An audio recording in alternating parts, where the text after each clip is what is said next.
성도님들 평안했습니까? 네, 우리 옆자리 계신 성도님들과도 인사하겠습니다. 사랑합니다. 사랑합니다. 네, 보고 싶었습니다. 네, 보고 싶었습니다. 네, 성도님이 제 기쁨입니다. 이것까지 하셔야죠. 성도님이 제 기쁨입니다. 네, 기쁨입니다.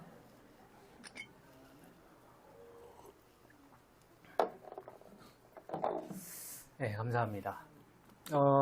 오늘은 함께 빌립보서 4장을 함께 교제할 텐데, 이제 오늘 교제를 끝으로 이제 빌립보서 강해가 마무리됩니다. 제가 살펴보니까 작년 2월부터 시작했더라고요.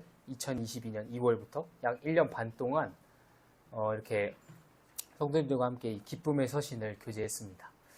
근데 정확히 1년 반이란 시간 동안 제 개인적인 삶은 어땠냐면, 이제 소방학교에서 퇴교를 2번 하고, 노가대도 뛰고, 대학교도 다시 1학년으로 가고, 약간 좀 삶이 잘 안 풀린다는 느낌? 어떤 기뻐할 수 없는 상황들. 그게 제 개인적으로 있었던 것 같아요. 개인의 삶에서는. 오늘이 9월 6일인데, 딱 1년 전에 9월 6일이 어떤 날이냐면 제가 광주소방학교에서 퇴교한 날입니다. 거의 기절할 뻔 하듯이 긴장을 많이 해가지고 이제 훈련을 받을 수 없나 보다 이제 하고 그렇게 되돌아왔던 딱 1년이 지났더라고요. 근데 이제 마지막 교제를 이 빌립보서라는 서신을 마지막 교제를 앞두고 이제 그동안을 돌아보니까 어쩌면 잘 안 풀리고 힘들고 우울한 시간을 보낼 수도 있었지만, 이 기쁨의 서신, 이 성경을 성도님들이랑 교제하면서 내가 기쁨을 배웠구나, 오히려 내가 그 기쁨을 배웠구나, 이것을 좀 묵상하게 됐어요. 그래서 그 감옥에서 느꼈던 바울의 기쁨, 감옥에서 뭐가 그렇게 기뻤을까? 바울은 뭐가 그렇게 기뻤길래 성도들에게 기뻐하자라고 계속 말했을까? 그 기쁨을 제가 조금이나마 살짝 공감하게 된 것 같습니다. 그래서 누린 제가 기쁨은 제가 공무원을 합격했을 때보다 비교할 수 없이 큰 기쁨이었고, 제가 인생에서 누리는 어떤 기쁨보다도 더 기쁜 주님으로부터 오는 그 기쁨을 누릴 수 있었습니다. 이제 왜 주님께서 저를 한 2년 동안 기다리게 하셨는지 조금은 알 것 같다는 생각이 들었습니다.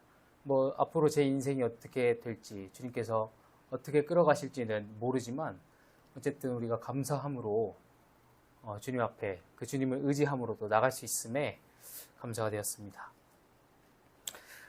오늘 이제 4장을 교제할 텐데요. 먼저 교제하기 전에 4장을 같이 교독하도록 하겠습니다.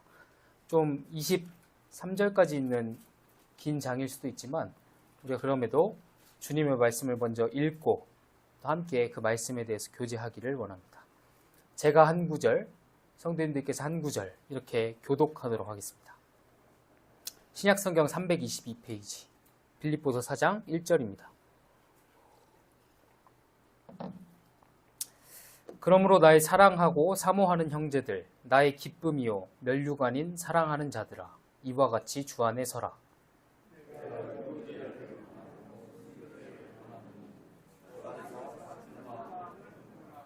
또 참으로 나와 멍에를 같이 한 너에게 구하노니, 복음에 나와 함께 힘쓰던 저 여인들을 돕고, 또한 글레멘드와 그 외 나의 동역자들을 도우라. 그 이름들이 생명책에 있느니라.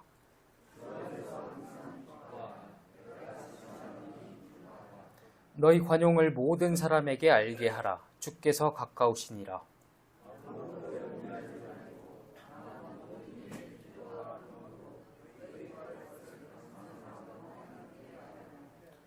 그리하면 모든 지각에 뛰어난 하나님의 평강이 그리스도 예수 안에서 너희 마음과 생각을 지키시리라.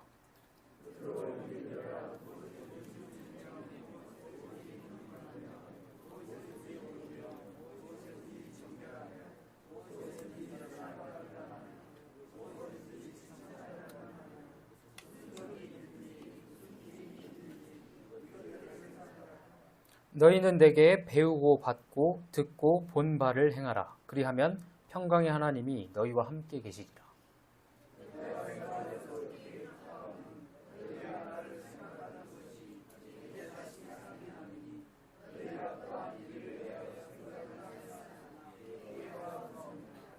내가 궁핍함으로 말하는 것이 아니니라. 어떠한 형편에든지 나는 자족하기를 배웠노니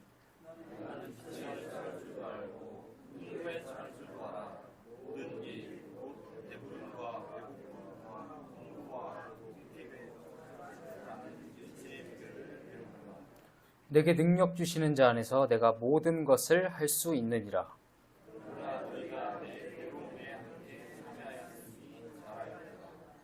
빌립보 사람들아, 너희도 알거니와 복음의 시초에 내가 마게도냐를 떠날 때에 주고받는 내 일에 참여한 교회가 너희 외에 아무도 없었느니라.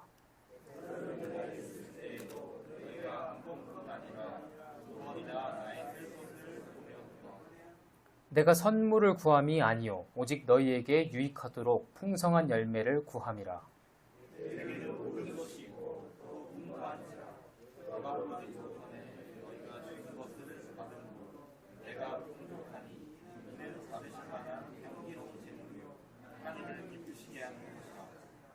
나의 하나님이 그리스도 예수 안에서 영광 가운데 그 풍성한 대로 너희 모든 쓸 것을 채우시리라.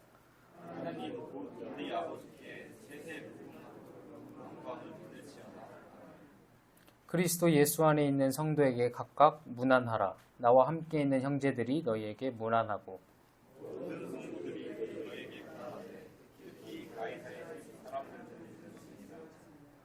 주 예수 그리스도의 은혜가 너희 심령에 있을지어다. 아멘. 네, 긴 글을 읽어주시느라고 감사합니다. 이제 바울이 교회의 마지막 메시지를 전달하는데 우리가 금방 읽었던 본문이죠. 저는 이 말씀을 읽으면서 어떤 생각이 들었냐면 마치 부모가 자녀에게 이제 마지막 말을 하는 거예요. 당부하는 말이죠. 부모가 자기에게 사랑한다 하고 또 뭐 유오디아와 순두개를 권하노니 막 이렇게 나오잖아요. 형제간에 우애해라. 부모가 자녀에게 바라는 것. 우애해라. 자녀들이 또 기뻤으면 좋겠어요. 행복하고 기쁘게 살았으면 좋겠다. 그리고 뭐 다른 사람을 대해서 관용해라. 이제 이런 여러 가지 교훈들이 바울이 지금 빌립보 교회에 전하는 교훈들이 마치 부모가 자녀에게 전달하는 것 같은 그런 느낌을 받았습니다. 성도님들도 좀 그런 애틋한 마음이 느껴지시나요? 예, 안 느껴지시는 것 같습니다. 저는 느꼈습니다. 아무튼 바울이 이제 이 교회에 마지막 메시지를 전달하는데 특별히 바울이 4장에서 반복하는 말이 있습니다. 계속해서 어떤 표현을 반복하는데 이것을 퀴즈로 제가 내겠습니다. 손들고 맞히시는 성도님께는 제가 스타벅스 보다 10배는 맛있는 우리 앤디스 카페 그 2인 식사권을 제가 사장님께 잘 부탁드려 놨어요. 잘 좀 챙겨달라고. 제가 이제 소방학교 가기 전에 8월 동안 금지에서 열심히 알바한 그걸로 지금 마지막 선물을 드리고 가려고 해요. 빌립보서 4장에서 바울이 계속해서 반복해서 말하는 빌립보서 4장에서 가장 중요한 그 말이 무엇일까요? 손을 들으셔야 합니다. 손 안 드시면 저랑 희아랑 가서 먹을 겁니다. 그냥 손 들고 맞춰주시면 감사하겠습니다. 네, 김아래 형제님. 자족. 제가 원하는 답은 아닙니다. 엄마는 안 됩니다. 네, 한명자 자매님. 무엇이든지. 8절에 많이 나오긴 하는데요. 어떤 구절, 한 절에 나오지 않고 전체적으로 계속해서 반복됩니다. 4절에서. 네, 서미자님. 기뻐하라. 기뻐하라도 아닙니다. 죄송합니다. 네, 안병환 형제님. 주 안에서. 박수.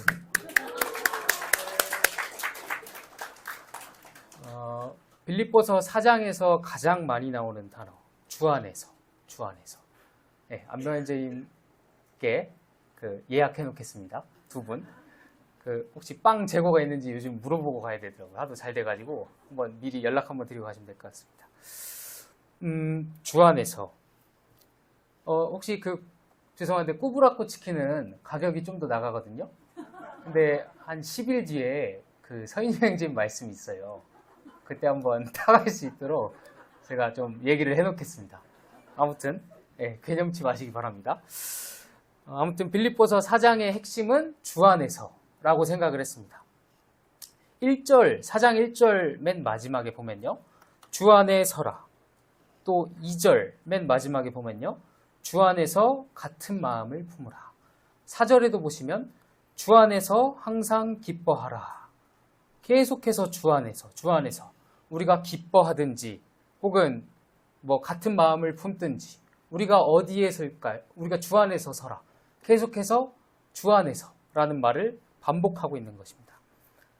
내게 능력 주시는 자 안에서 4장에서 총 8번 주 안에서라고 반복되고 있습니다. 우리 성도들의 삶이 주님 안에 있어야 된다는 거죠.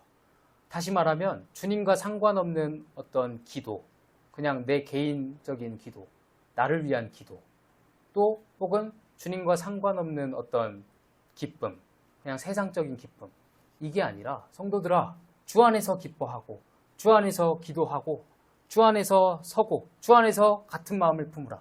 계속해서 바울이 이것을 전달하고 있습니다. 4장 전체에 걸쳐서. 이제 4장에서 나오는 주 안에서 사는 삶, 이것을 크게 세 부분으로 나눌 수 있는데요. 먼저 1절에서 3절은 주 안에서 성도 간의 연합을 말씀합니다. 성도 간의 연합.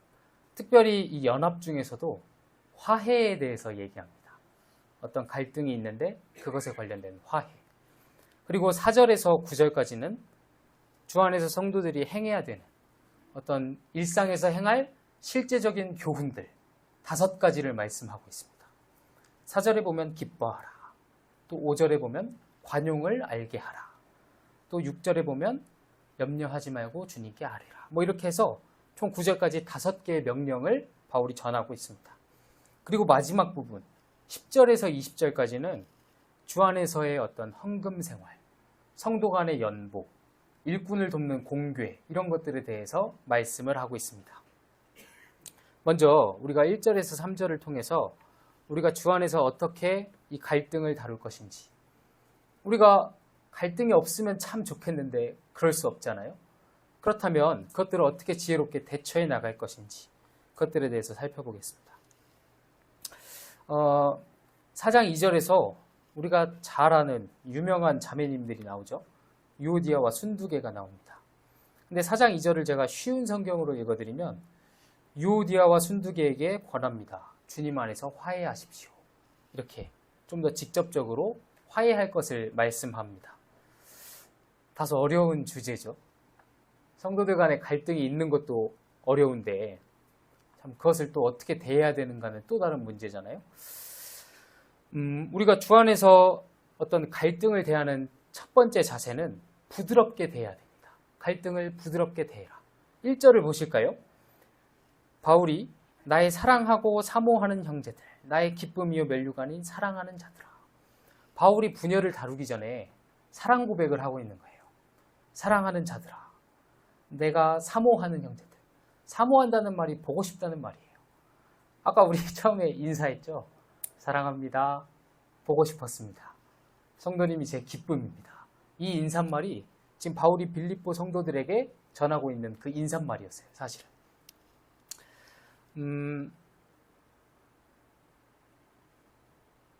우리 성도들이 서로 사랑해야 되는 존재임을 기억하게 하는 거예요. 분열을 다루기에 앞서서 유오디아와 순두개가 마음 상하기 전에, 어떤 그 언급되기 전에 사랑하는 형제들아, 내가 정말 사랑하고 보고 싶다. 1절을 자세히 보면 사랑한다는 말이 2번이나 나와요. 2번이나 지금 사랑 고백을 하고 있는 것입니다. 어때요? 분위기가 많이 풀리죠? 우리가 아까 처음에 인사하면 막 다 웃잖아요. 말씀 시간에 항상 인사하겠습니다, 사랑합니다 하면 막 노성님들 좋아서 죽을라 그래요. 막 웃으면서. 그것처럼 우리가 사랑, 이렇게 부드럽게 분위기를 먼저 그렇게 다루는 거예요. 갈등을 대하기에 앞서서 분위기를 많이 풀어놓고 누그러뜨리고 이 일을 다루는 것입니다. 그리고 2절에 보면 유오디아를 권하고 순두개를 권한다는 말이 나오는데 이 권한다는 말은 간절히 부탁한다는 의미예요.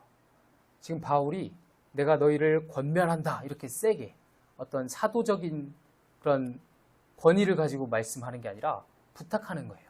자매님들 제가 간절히 부탁합니다. 이렇게 부탁해요. 사랑하는 자매님들 주님 안에서 화해하십시오. 이렇게 어떤 간절함과 진실함이 묻어나는 거예요. 부드럽게 권면하는 것입니다. 교회 분열이 아픈 일이죠. 갈등이. 근데 그 상처예요. 상처. 근데 안 그래도 아픈데 그것을 막 세게 다루면 될까요? 누가 잘못했네. 둘이 싸웠는데 그 본질이 뭐네. 막 누가 먼저 사과해야 돼. 이러면 될까요? 안 되겠죠. 그 상처에 소금 뿌리는 거예요. 아픈데 더 아픈 거예요. 이미 상처가 났으면, 갈등이 생겼으면 우리가 부드럽게 사랑하는 자들아, 그리고 따뜻한 말로 주님 안에서 화해하십시오. 이렇게 간절히 부탁합니다. 이런 부드러운 말들로 우리가 갈등을 대해야 된다. 이런 교훈을 얻을 수 있습니다. 우리 성도들이 이런 태도로 대하면 우리 사탄, 참소하는 자가 도망갈 거예요. 성도들이 이렇게 사랑하면 막 마귀가 보고 있다가 오글거려가지고 도망갈 것 같아요. 왜 이렇게 서로 사랑한다고 했어? 남정네들끼리? 막 이제 이러면서. 그러니까 우리가 사랑하면 마귀는 힘을 쓸 수가 없는 거예요. 성도들 간에 하나 되고. 물론 문제가 있을지라도 그것을 잘 부드럽게 해결해 나가면 더 이상 참소하는 영이 우리를 떠나고 우리가 주님 안에서 잘 회복할 수 있습니다. 성도가 주 안에서 갈등을 대하는 두 번째 자세는 옆에 있는 사람이 서로 도와줘야 됩니다. 3절을 보시면 또 참으로 나와 멍에를 같이 한 너에게 구하노니 복음에 나와 함께 힘쓰던 저 여인들을 돕고, 저 여인들을 도우라는 거예요. 연합을 도우라는 말입니다. 둘이 싸웠는데 둘이서만 해결할 문제가 아니라 성도들이 함께 옆에서 도와줘야 된다는 얘기죠. 둘이 싸우는데 둘 사이에 끼면 골치 아파. 그거 왜 껴? 둘이 시간 지나면 알아서 풀어지는데. 이게 아니라 우리가 기도하면서 그 성도들의 관계를 위해서 기도하면서 또 도울 수 있는 부분을 찾아서 도와야 된다는 것이죠. 그 이유가 3절 마지막에 나옵니다. 그 이름들이 생명책에 있느니라. 우리가 생명책에 이름이 올라간 사람들이기 때문에 그래요. 우리 이름이 이미 공식적으로 생명책에 기록되어 있습니다. 우리 공인이에요. 성도님들끼리 함부로 다투시면 안 됩니다. 공인이에요. 공인. 우리 영원히 볼 사이 아닙니까? 우리 영원히 봐야 돼요. 우리 윤영식 형제님 영원히 봐야 돼요. 천국에서. 우리 구윤자 자매님 영원히 봐야 돼요. 근데 여기서 싸워가지고 화해 못하고 천국 가면 피해 다닐 거예요? 어색하게 그러면 안 되잖아요. 막 저기서 왜 또 피곤하게 저기서 걸어와 돌아가고 천국에서. 그러지 않을 거죠. 우리 영원히 볼 사이입니다. 우리 생명책의 이름이 기록된 자들입니다. 그러면 우리가 그 생명을 가진 자들이면 새 생명을 가진 사람답게 우리가 화해하고 사랑으로 품고 이런 자세들이 필요하다는 것입니다. 우리가 1절에서 3절을 통해서 우리가 교회 안에 있는 갈등 혹은 분열들을 어떻게 다뤄야 되는지 살펴봤습니다. 부드럽게, 사랑으로 우리가 그것을 다뤄야 하고, 혹 주변의 성숙한 성도들은 그 성도들의 관계를 위해서 기도하고 그 성도들의 관계를 도와야 되는 것을 우리가 교훈받을 수 있습니다. 이제 4절에서 9절을 살펴볼 텐데요. 4절에서 9절은 좀 다양한 교훈들이 막 와다다다 나오는 느낌이에요. 기뻐하라고 했다가, 관용하라고 했다가, 또 염려하지 말고 기도하라고 했다가, 또 뭐 무엇에든지 참되며 경건하며 오르며 막 와다다다다다 이렇게 나오는 거예요. 이것을 어떻게 정리할까? 이것을 뭐라고 정리해서 성도님들과 교제를 해야 되나? 부모가 자식들에게 형제간에 싸우지 말고 사이좋게 지내라. 그게 내 부탁이다. 이 얘기를 먼저 했습니다. 바울이 빌립보 성도들에게 그 얘기를 먼저 했죠. 그리고 나서 이제 마지막 그 당부의 말을 쏟아내는 거예요. 자식들에게 이거 해라, 저거 해라, 이건 하면 안 된다, 이건 이렇게 해야 된다, 막 이제 이런 내용들을 얘기하는 것처럼 지금 바울이 뭔가 논리정연하게 막 어떤 교훈들을 내놓기보다는 뭔가 막 마음에서 우러나오는 그 교훈들을 쏟아내고 있는 거예요.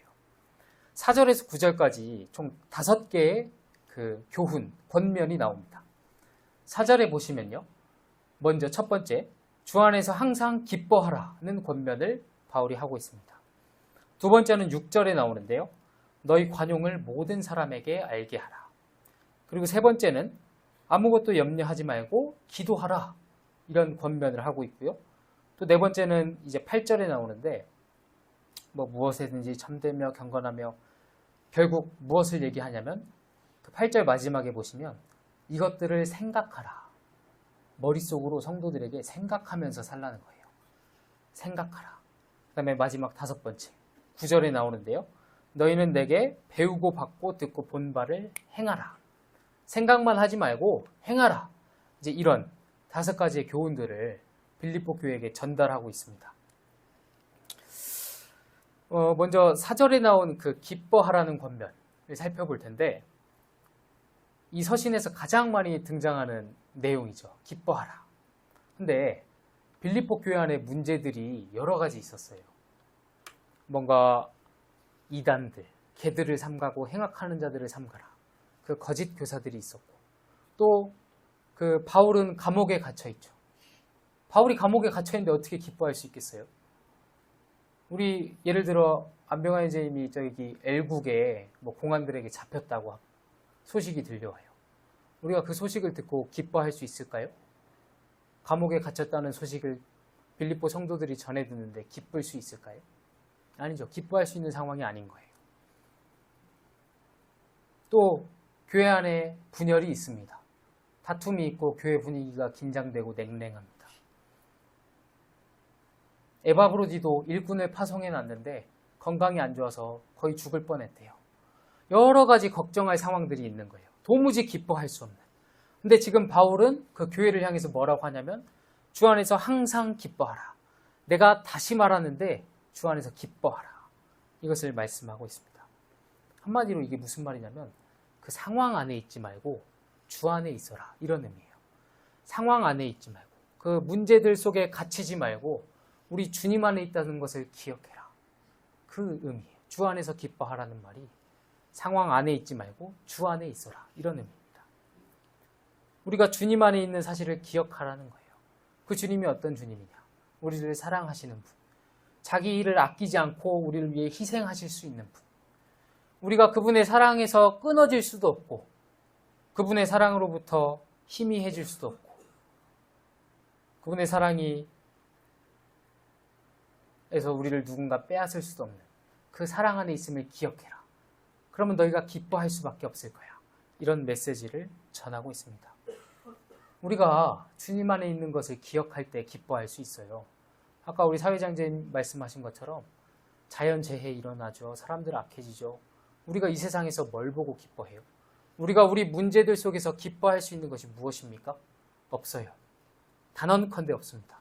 그런데 우리 안에 계신 주님, 우리를 이끌어 가시는 주님을 기억하면 우리가 항상 기뻐할 수 있는 것입니다. 바울이 이 말씀을 전하고 있는 거예요. 그 다음 5절에 보면 너희 관용을 모든 사람에게 알게 하라. 관용이 이제 온유함이랑 같은 단어입니다. 원어적으로요. 온유함. 다른 사람을 배려하고 양보하는 태도죠. 특별히 사람과의 어떤 관계에서 친절을 베풀라는 의미입니다. 제가 며칠 전에 중고 거래를 하는데 기독교 서적을 중고 거래를 했습니다. 제가 아직 학생이기 때문에 돈이 많이 없어요. 그래서 중고를 좀 삽니다. 한 20, 30% 세일하는 거. 근데 우리 기독교인들이 특이한 게 책들을 사놓고 잘 안 봐요. 막 주님 앞에서 막 뜨겁고 열정이 있을 때 막 주님을 배워야겠다 막 책을 사거든요. 근데 한 하루 이틀 막 처음에 한 10페이지 보고 꽂아놓습니다. 그러면 이제 딱 중고 서적에 가면 새 것 같은 중고 이런 거 해가지고 되게 싸게 팔아요. 그럼 이제 그런 것들을 자주 제가 구매를 해요. 근데 이번에 거래를 하는데 어떤 분이 설명도 잘 안 해놓고 이 포켓북을 판 거예요. 책처럼 사진 찍어놓고 이게 원래 책 크기면 한 이만한 크기 된 포켓북, 이 주머니에 넣고 다니는 북을 판 거예요. 그래가지고 제가 택배를 받고 어이가 없어가지고 전화를 했더니 환불이 어렵대요. 자세히 안 읽어봤대요. 뭐 책이 몇 밀인지 누가 그걸 재보고 사요. 그래갖고 뭐 안 된대요. 그래가지고 제가 아니 신앙서적 파는 사람이 그러면 됩니까? 막 하면서 이제 했죠. 하고 제가 논리정연하게 탁 얘기를 하니까 그러면 환불을 해드리겠습니다. 죄송합니다. 그랬어요. 그러고서 이제 이 말씀을 묵상을 하는데 너희 관용을 모든 사람에게 알게 하라. 와. 그러는 저는 기독교 서적 사는 사람인데 그렇게 해요. 막 어른한테 화내고 버르장머리였고 막 그러잖아요. 이 말씀을 보는데 얼마나 막 찔리든지 몰라요. 너희 관용을 모든 사람에게 알게 하라. 주께서 가까우시니라. 우리 주일 말씀이 주님께서 가까우셨다. 성도들이 준비해야 된다. 그런 또 말씀이었어요. 이 5절 한 구절을 보는데 그래 주님이 가까우셨는데 사람이 성내는 것이 하나님의 의를 이루지 못하는데 나는 뭐하냐 2만 원 아낀다고 막 이제 여러 생각이 들었습니다. 성도들 우리 관용해야 됩니다. 그렇죠? 우리 그리스도인이 이 땅에서 영원히 살 거 아니잖아요. 좀 손해보고 그렇죠? 좀 배려하고 우리 주님의 온유한 모습을 또 그 가운데서 나타내고 그리스도인의 간증을 나타내고 그런 삶이 우리에게 필요하다고 지금 바울이 전달하고 있습니다. 그리고 6절에서는 이제 아무것도 염려하지 말고 기도하십시오. 이런 이제 교훈을 주고 있는데 아마 성도님들께서 잘 아시는 말씀일 거라고 생각이 들어요. 암송도 많이 하시고. 아무것도 염려하지 말라. 우리가 염려하지 않을 수 있을까요? 어떤 내 의지로? 지금 뭐 하는 거야? 이제 염려 그만해야겠다. 끝! 더 생각나죠? 어떡하냐, 저거. 막. 우리가 그래요.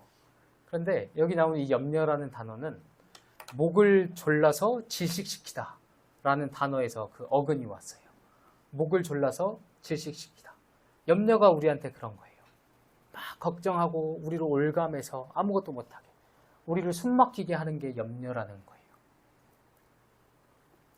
거예요. 한 장을 넘기셔서 2장 27절에 보시면 2장 27절 끝부분을 보시면 바울도 내 근심 위에 근심을 면하게 하셨느니라. 바울도 근심 위에 근심이 있었대요. 바울도 염려가 있었다는 거죠. 근데 이제 4장 6절에서 우리의 염려, 어떤 근심 이것을 없앨 수 있는 유일한 방법을 말씀하는데 그것은 바로 기도입니다. 기도. 모든 염려되는 상황을 주님 앞에 아뢰고 기도하는 것. 여기 6절을 조금 자세히 살펴보길 원하는데요. 처음에 기도와 간구로 너희 구할 것을 감사함으로 하나님께 아뢰라. 어떤 기도의 세 가지 특징이 나와요.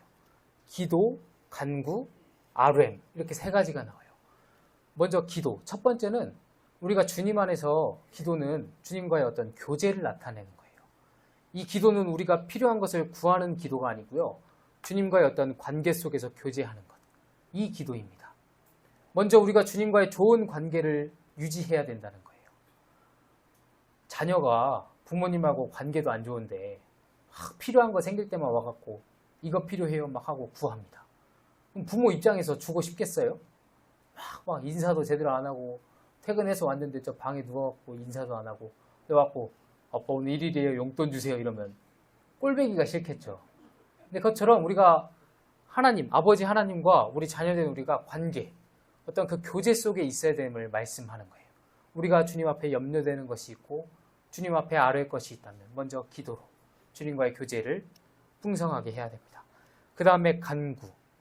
이 간구는 어떤 기도 제목들을 낱낱이 고하는 게 아니고 주님께서 그 기도를 들어주시기를 구하는 거예요. 그러니까 주님께서 내 기도를 응답해 주신 것 자체를 구하는 거예요. 그래서 이 아뢰m과는 좀 차이가 있습니다. 그래서 우리가 주님과 좋은 관계를 유지하면서 주님께서 나의 기도를 합당한 때 이루어 주시기를 간절히 구하는 것입니다. 그리고 나서 우리가 우리 앞에 있는 그 염려되는 상황들을 감사함으로 아뢰는 것입니다. 주님 앞에 다 아뢰는 거예요. 주님과 먼저 교제, 기도를 합니다. 주님과 교제하고 그 다음에 간구하고 그 다음에 주님께 주님 감사함으로 아뢰입니다. 주님이 이미 제 모든 상황을 알고 계심을 제가 믿습니다. 그리고 주님께서 가장 아름답게 저에게 가장 선한 길로 이끄실 것을 믿습니다. 그것에 먼저 감사를 드립니다. 그리고 아뢰는 거예요. 막 갖고 아유 주여 어떡합니까 도와주소서. 이것보다 이 4장 6절에 나온 것처럼 우리가 어떤 염려 가운데 있을 때 막 잡생각이 나서 다른 일에 집중하지 못하겠을 때 주님 앞에 나가서 기도를 이런 방식으로 해야 됨을 알 수가 있습니다. 성도님들 염려거리가 있으십니까? 북한의 핵 위협, 또 뭐 경기가 악화됐죠. 성도님들 중에 몸이 아프신 분들도 많아요. 자연재해가 많이 일어나고 있습니다. 우리 앞에 있을 여러 일들이 걱정됩니다. 염려가 돼요. 그런데 우리는 기도의 특권을 가진 사람들이에요. 우리가 기도할 때 하나님께서 우리를 지키실 것입니다. 7절에 보면 모든 지각에 뛰어난 하나님의 평강이 그리스도 예수 안에서 너희의 마음과 생각을 지키시리라. 여기서 지킨다는 말은 군사적인 용어예요. 이 병사들이 탁 무기 들고 보초를 서는 것처럼 하나님의 평강이 우리를 지키신다는 거예요. 그 염려가 우리의 기쁨을 빼앗아가지 못하게, 우리를 괴롭히지 못하게 하나님의 평강이 이렇게 우리를 지킨다는 의미입니다. 우리가 기도할 때 하나님의 평강이 우리를 이렇게 지킬 것입니다. 자, 이제 네 번째 교훈은 이제 8절에 나오는데요. 끝으로 형제들아 무엇이든지 무엇에든지 이렇게 막 계속 반복해서 표현들이 나오죠. 뭐 참되며 경건하며 오르며 정결하며 사랑받을 만하며. 근데 제가 이거 하나하나를 다 주해야 하면 오늘 10시가 넘어도 집에 못 갑니다. 그래서 결론이 뭐냐? 이것들을 쉽게 정리하면 이 8절 끝부분에 나온 것처럼 이것들을 생각하라는 거예요. 우리가 참된 것, 어떤 경건하고 옳고 정결하고 사랑받을 만한 것들을 성도들이 늘 생각하면서 살라는 것입니다. 그리스도인의 삶을 나타내라는 것이죠. 우리가 이 다 악한 세대에서 우리 성도들은 옳고 정결하고 칭찬받을 만하고 이런 것들을 나타내라는 거예요. 다른 공무원들이 저기 가라래요. 그 가짜로 그 초과수당 막 쌓을 때 정직하게 참되고 옳은 길을 택하는 것입니다. 사업자들이 자기 수입을 속여가면서 막 카드 주면 안 좋아하고 그럴 때 우리는 그냥 참되고 옳은 방법을 택하는 거예요. 성도들은 주님 앞에서 참된 것, 옳은 것을 택하라는 의미예요. 이 갈수록 악해져가는 이 세상 가운데서 우리 성도들만은 이것들을 항상 생각하면서 살아라. 이런 말씀을 전하고 있습니다. 그리고 이제 마지막에 9절에서는 마지막 5번째 교훈은 이제 행할 것을 말씀합니다. 너희는 내게 배우고 받고 듣고 본 바를 행하라. 우리가 생각만 하고 행하지 않으면 안 되겠죠. 영어 성경으로 보면 행하라가 행동으로 옮겨봐라 이런 의미입니다. 너희가 내게 배운 것들, 나를 통해서 보고 듣고 받은 것들을 행동으로 옮겨봐. 한번 해봐. 삶으로 부딪혀봐. 이런 의미인 것이죠. 너희가 내게 배운 것들. 우리가 왜 그렇게 열심히 배우나요? 세대별 성경 공부 시간에 배우고 세미나 때 배우고 말씀 시간에 또 배우고 우리가 왜 그렇게 열심히 배워요? 목적이 무엇입니까? 행하려고. 주님 말씀 더 잘 알아서 더 잘 순종하려고 배우는 거죠. 우리가 뭐 머리에 지식 쌓으려고 배웁니까? 아니죠. 우리가 뭐 남을 가르치기 위해서 배웁니까? 아닙니다. 우리 자신이 행하려고 배우는 거예요. 근데 우리가 뭘 배우긴 많이 배우는데 행함이 없다? 이건 뭔가 잘못된 것입니다. 뭘 많이 삼켰어요. 뭘 많이 배웠어요. 근데 소화를 못한다 삶으로? 문제가 있는 것입니다. 우리가 배우는 궁극적인 목적이 뭐냐? 행하려고 배우는 것입니다. 제가 작년에 어떤 선교사 형제님이랑 교제를 하는데 형제님께서 저한테 그러세요. 하늘 형제, 젊을 때는 배우고 싶은 유혹이 있다? 자기가 잘 모른다고 생각하니까 더 배우고 막 뭘 더 파고 싶은 거야. 부족하다고 생각하니까. 그런데 형제, 명심해. 하나님 말씀은 책상머리에 앉아서 배우는 게 아니야. 하나님 말씀을 배웠으면 삶으로 가지고 뛰어 들어가야 되는 거야. 하나님 말씀은 살아있는 거야. 성도들 삶 속에 부딪혀보고 들어가보고 같이 함께 하면서 가르치고 배우고 부대끼면서 그렇게 주님 말씀 배워가는 거예요. 이 얘기를 해주셨어요. 근데 그 형제님은 굉장히 엘리트예요. 공부하시는 분인데 그 형제님께서 저에게 그런 얘기를 하시니까 제가 좀 놀랐습니다. 그래서 형제님이 저한테 뭐라고 하시냐면 형제는 학자가 되지 말고 교사가 돼. 방 안에만 갇혀있지 말고 나가서 삶으로 가르쳐봐. 저한테 그런 도전을 하셨어요. 제가 그 교재가 아주 강하게 제 마음을 울렸습니다. 그 이후로 제가 성경을 보고 연구하는 또 공부하는 그 목적들이 다 바뀌었어요. 나는 무엇을 위해서 성경을 열심히 배우고 무엇을 위해서 그렇게 주님 말씀을 사모하나? 삶으로 행하고 삶으로 가르치고 삶으로 부대끼고 삶이 변화되고 그래 그게 하나님 말씀이지. 우리 단순히 지식적인 어떤 동의만 구하는 것이 아니라 제가 이렇게 1시간 동안 떠들어서 그래 저 말이 맞아 이러고 끝나면 되겠습니까? 우리 삶이 변해야죠. 하나님 말씀인데 교훈에서 그치면 되겠습니까? 삶으로 나아가야죠. 행해야겠죠. 제가 성경을 공부하고 제가 성경을 사모하는 그 모든 방향성에 그 교재가 그 방향성을 정해줬습니다. 너희는 내게 배우고 받고 듣고 본 바를 행하라. 누군가는 가르쳐줘야겠죠. 누군가는 쥐어줬겠죠. 누군가는 보여주고 누군가는 들려줬겠죠. 그러니까 누군가가 배우고 받고 듣고 볼 수 있었겠죠. 말씀을 가르치는 자도 배우는 자도 행하라는 명령 앞에 순종해야 할 것입니다.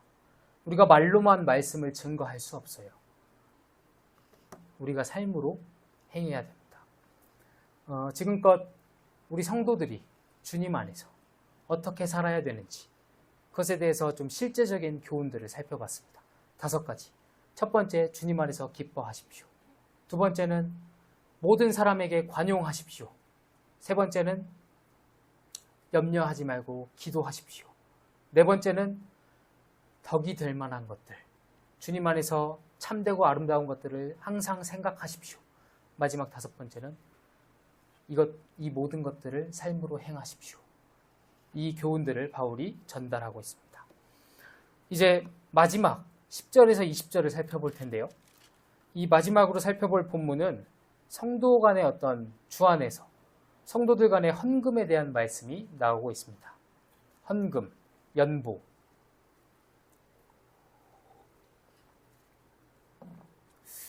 이 편지를 쓸 때 바울이 감옥에 있었는데 우리가 흔히 생각하는 어떤 철장 감옥 혹은 지하 감옥 그런 감옥이 아닙니다. 좀 정확히 말하면 이제 가택연금이에요. 그러니까 집안에 갇힌 거예요. 자가격리 하는 것처럼 그냥 집에서 못 나오고 병사들에게 감시를 당하는 그런 상황인 것입니다. 근데 이 가택연금을 당하는 사람들은 그 어떤 집세, 자기가 사는 그 방세, 먹을 것, 입을 것 이런 것들을 다 본인 비용으로 충당해야 됐대요. 지하 감옥 이런 데 갇힌 사람들은 막 일 시키고 때 되면 밥 주고 이랬는데 이 가택연금은 본인이 비용을 부담해야 됐습니다. 근데 바울이 지금 갇혀서 무슨 경제활동을 할 수가 없으니까 전적으로 이제 다른 성도들에게 의존할 수밖에 없는 상황인 거예요. 그리고 빌립보 교회가 이제 그 바울의 필요를 계속해서 채워줬던 교회였습니다. 이 10절에서 20절은 바울이 그 빌립보 교회에게 감사를 표현하는 장면이에요. 이 편지 마지막에서 빌립보 성도님들에게 감사합니다, 고맙습니다 이 얘기를 하고 있는 것이죠. 빌립보서 1장 편지의 처음에 보면요, 제가 4절을 읽어드릴게요. 1장 4절, 5절. 너희가 첫날부터 이제까지 복음을 위한 일에 참여하고 있기 때문이라. 바울이 편지의 처음과 끝에서 지금 빌립보 성도들에게 감사를 표현하는 거예요. 저를 도와주셔서 고맙습니다 이 얘기를 하고 있는 거예요. 편지의 처음과 끝에서 이 얘기를 했다면 마음속 깊이 있었던 그 감사함이었겠죠. 정말 감사한 말이었겠죠. 이제 우리가 이런 상황인 것을 인식하고 이제 이것을 오늘날 우리에게 적용해 보면 이제 성도 간의 헌금 생활이 어때야 되는지 교훈을 받을 수 있습니다. 10절에서 13절은 그 연보를 받는, 공궤를 받는 일꾼의 자세가 나옵니다. 성도들로부터 헌금을 받는 일꾼의 자세가 나오고요. 14절에서 17절은 그 일꾼을 섬기는 교회의 자세가 나옵니다. 일꾼을 섬기는 교회의 태도. 그리고 마지막 18절에서 19절은 이 주님 안에서 이 헌금 생활, 이 아름다운 연보를 하나님께서 어떻게 바라보시는지 그것에 대해서 말씀하고 있습니다. 먼저 10절에서 13절은 그 헌금을 받는 일꾼의 자세가 나오는데요. 한마디로 정리하면 자족입니다. 자족. 자족이란 말이 이제 스스로 만족한다는 의미이죠. 10절에 보니까 내가 주 안에서 크게 기뻐함은 너희가 나를 생각하던 것이 이제 다시 싹이 남이니 너희가 또한 이를 위하여 생각은 하였으나 기회가 없었느니라. 너희가 나를 생각하던 것이 다시 싹이 났다. 뭔가 한 겨울 동안 꽁꽁 얼어서 죽은 줄 알았는데 봄이 되면 다시 싹이 트잖아요. 아, 살아있었구나.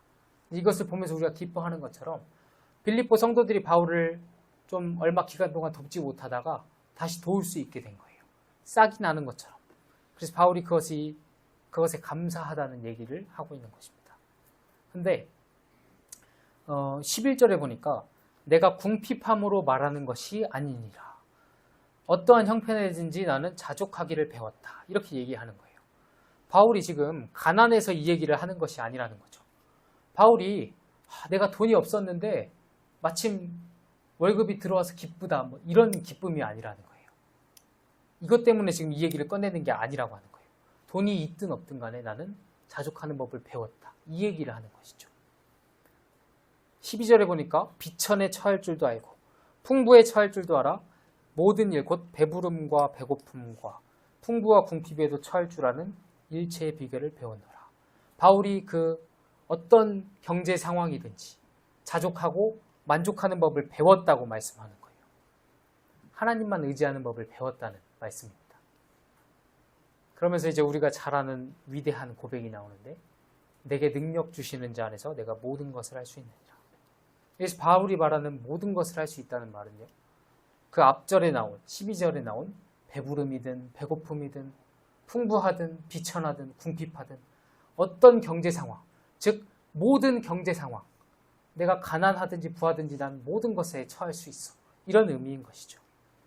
이 내게 능력 주시는 자 안에서 모든 것을 할 수 있다는 말이 무슨 내가 능력 주시는 자 안에서 이번에 기말고사를 잘 볼 수 있어. 이번에 내가 승진할 수 있어. 내게 능력 주시는 자 안에서 내가 성공할 수 있어. 이런 의미가 아니라는 거예요.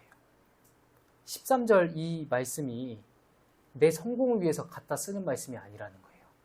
내게 능력 주시는 자는 내가 모든 것을 할 수 있다? 나 이것도 하고 저것도 할 거야. 그런 식으로 우리가 해석하면 안 된다는 것입니다. 그냥 그거는 그냥 내가 모든 것을 할 수 있느니라 그렇게 얘기해야죠. 근데 진정한 내게 능력 주시는 자 안에서 내가 모든 것을 할 수 있다는 말은요. 우리가 가장 힘들 때, 가장 비천할 때, 처자식이 굶는데 먹일 게 없을 때, 손님이 왔는데 대접할 게 없을 때, 자식이 새벽에 몰래 우유 배달 나가는데 그냥 보고만 있을 때, 아내가 나 몰래 저기 식당 가서 설거지 하는데 생활비를 보태려고 그냥 모른 척 해야 될 때, 우리 인생 가장 밑바닥에서 힘들 때 하나님만으로 만족합니다. 하나님, 당신으로 만족합니다. 하나님 안에서 내가 모든 것을 할 수 있습니다. 이런 고백인 거예요. 그냥 우리가 우리 어떤 번영과 성공을 위해서 갖다 붙이는 말씀이 되어서는 안 돼요. 이 말씀은. 우리 1세대 형제님들이 많이 의지하고 교제하셨던 말씀이죠.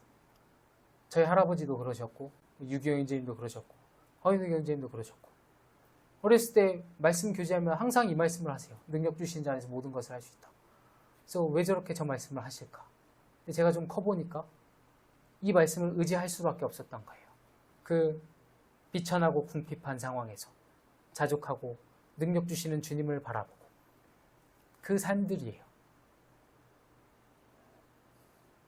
저같이 부족한 거 없이 자란 사람은 절대 이해할 수 없는 말씀이겠죠. 교회에서 공교회 예전에 몇십만 원 받아가면서 주님을 의지했던 바울도 지금 그러고 있는 거예요. 감옥에서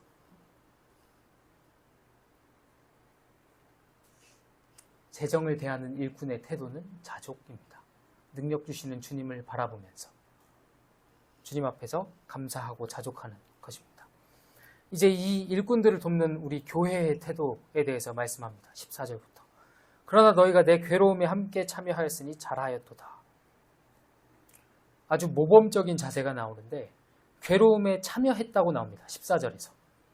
그리고 15절에서는 또 참여한다는 말이 나오는데 중간쯤에 보면 주고받는 내 일에 참여한 교회가 너희 외에 아무도 없었느니라. 그리고 16절에서는 데살로니가에 있을 때에도 너희가 한 번뿐 아니라 두 번이나 나에 쓸 것을 보내었노라. 14절에 나온 괴로움에 참여했다는 말은 15절에 나온 주고받는 일에 참여했다는 말과 똑같습니다. 그리고 이 두 개는 16절에 나온 쓸 것을 보냈다는 말이랑 똑같습니다. 빌립보 성도들이 바울에게 쓸 것을 보내고 주고받는 일에 참여하고 필요한 것을 보냈다는 얘기가 나오는 거죠. 바울이 데살로니가에서 3주 있었습니다. 3주. 3번의 안식일을 보냈다고 성경에 나오거든요. 3주 있었어요. 근데 3주 동안 빌립보에서 2번이나 쓸 것을 보냈대요. 뭐 요즘같이 계좌이체 해주고 뭐 등기 보내면 다음날 도착하고 이런 게 아니잖아요. 빌립보에서 데살로니가까지 이제 연보를 보냈는데 3주 안에 2번이나 보냈다는 거예요. 우리가 한번 생각을 해보면 이게 얼마나 어렵고 부담스러운 일인지 알 수가 있어요. 우리가 저번 주에 어떤 형제님을 위해서 우리가 공개적으로 연보를 걷었어요. 기도 제목을 내놓고. 근데 한 1주, 2주 있다가 또 걷어서 2번이나 보낸 거예요. 3주 안에. 쉬운 일일까요? 어려운 일이죠. 근데 그럼에도 그 어떤 일꾼의 필요를 위해서 일꾼이 그 주님 앞에서 그 사역에 부족함이 되지 않도록 그 부담스러운 일들을 한 것이. 여기 15절에 주고받는 내 일에 참여한 교회. 이 주고받는다는 말이 굉장히 중요합니다. 주고받는다. 우리가 일꾼들에게 일방적으로 그냥 기부하는 게 아니에요. 그러잖아요. 우리가 영적인 유익을 받는 거예요. 우리가 자칫 잘못 생각하면 나 혼자 신앙생활 잘하고 나 혼자 잘 성장하고 홀로서기 하고 그런 것 같지만 그게 아니라 우리 옆에 있는 인도자들이 우리에게 그 영적인 유익들을 미치고 있는 거예요. 우리 영적인 필요를 채우고 말씀으로 먹이고 양육하고 또 우리를 위해서 기도하고 물심양면으로 일꾼들이 우리를 섬기고 있는 거예요. 사실 우리가 그 안에서 신앙생활을 하는 거예요. 우리가 이렇게 받는 유익들이 있는 거예요. 근데 우리가 받으면 이제 주고받는 일이라고 했으니까 우리도 일꾼들의 필요를 채워야겠죠. 우리도 이제 주는 일에 참여해야겠죠. 이게 성경의 원리예요. 재정적으로 도와야 한다는 것입니다. 영어 성경에 보면 주고받는 일이 give and take라고 나와 있어요. 우리 세상에서도 쓰는 말이죠. give and take. 뭔가 받았으면 그래 나에게 있는 것 중에 나도 뭔가를 도움을 주고 해야죠. 일꾼들은 원래 헌신해야지. 주님이 다 알아서 채워주실 거야. 일꾼들이 자족해야지. 이거는 교회의 태도가 아니라는 것입니다. 우리가 주고받는 일에 마땅히 참여해야 된다는 거예요. 교회가 빚이 있을 수도 있고 뭐 다양한 재정들의 쓰임이 있겠지만 그럼에도 성경에서 말하는 원리는 일꾼들에게 공급하라는 것입니다. 그 일하는 소의 입에 망을 씌우지 말라 그러잖아요. 그 우리를 섬길 수 있도록 우리가 확실하게 공개해야 되는 것입니다. 지금 빌립보 교회와 바울의 관계가 그런 관계인 것이죠. 만약에 우리가 이렇게 영적인 유익들을 받는데 우리가 이제 그 일꾼들에게 어떤 도움을 주고 혹은 존경을 표합니다. 감사를 표현하는 거예요. 감사합니다. 막 당연한 것으로 여기는 게 아니에요. 우리가 받는 것이 있으면 감사를 표하고 존경을 표하고 또 물질적으로 도움을 주는 것입니다. 그러면 이 유익이 다시 누구한테 돌아올까요? 우리에게 돌아오는 거예요. 우리가 일꾼들을 격려하고 위로하고 그러면 일꾼들이 더 힘이 나서 우리 성도들을 다시 섬기는 거예요. 이런 아름다운 이런 유기적인 관계가 생기는 거예요. 하나님이 이를 바라보시고 일꾼들의 주고받는 일, 이 굉장히 중요한 말입니다. 주는 게 있으면 받는 것도 있어야 된다. 성도님들이 영적인 유익을 받으셨습니까? 그럼 일꾼들에게 감사를 표현해야 됩니다. 당연한 이치예요. 그냥 일꾼들은 무조건 헌신해야 돼. 이게 아니라는 것이죠. 여기 나오는 말씀이. 우리가 그렇게 일꾼 형제님들에게 공개를 하면 설마 뭐 형제님들이 자신을 위해서 사용하시겠습니까? 자기를 위해서 재산을 쌓을까요? 직장에서 번 돈을 사비를 털어서라도 목양을 하는 게 우리 일꾼 형제님들이잖아요. 우리가 일꾼들을 격려하고 또 더 주고받는 일에 참여해야 합니다. 결국에 또 우리에게 이게 유익으로 돌아올 거예요. 더 좋은 가르침과 더 아름다운 그 유기적인 동역 속에서 우리 교회가 점점 성장해 갈 것이라고 믿어 의심치 않습니다. 일꾼이 우리가 지금까지 교회 안의 어떤 헌금 생활, 공교에 대해서 살펴봤는데 일꾼의 태도는 자족이었습니다. 좀 부족하고 필요가 있을지라도 주님 앞에서 자족하는 것. 이것은 일꾼의 태도입니다. 그러나 교회의 태도는 그 최대한 일꾼에게 부족함이 없이 공개하고 지원하는 것이 교회의 태도입니다. 그리고 이제 이 교회와 일꾼의 태도, 일꾼의 모습 안에서 이제 하나님의 보상이 나옵니다. 18절과 19절을 보면 하나님의 이제 자세가 나오는데 18절에 보면 내게는 모든 것이 있고 또 풍부한지라 에바브로디도 편에 너희가 준 것을 받음으로 내가 풍족하니 이는 받으실 만한 향기로운 제물이요 하나님을 기쁘시게 한 것이라. 이는 받으실 만한 향기로운 제물이요 하나님을 기쁘시게 한 것이라. 우리의 헌금을 마치 하나님께 드리는 어떤 제물, 희생 제물로 비유를 했습니다. 근데 이 표현이 얼마나 놀라운 표현이냐면요, 성도님들. 우리의 헌금을 바라보신 하나님의 태도가 어떤 표현이냐면 예수님께서 그 자신을 드릴 때 사용된 표현이랑 똑같아요. 에베소서 5장에서 그는 우리를 위하여 자신을 버리사, 예수님이 자신을 버리사 향기로운 제물과 희생 제물로 하나님께 드리셨느니라. 예수님께서 자신을 드리신 것을 향기로운 제물과 희생 제물로 표현했어요.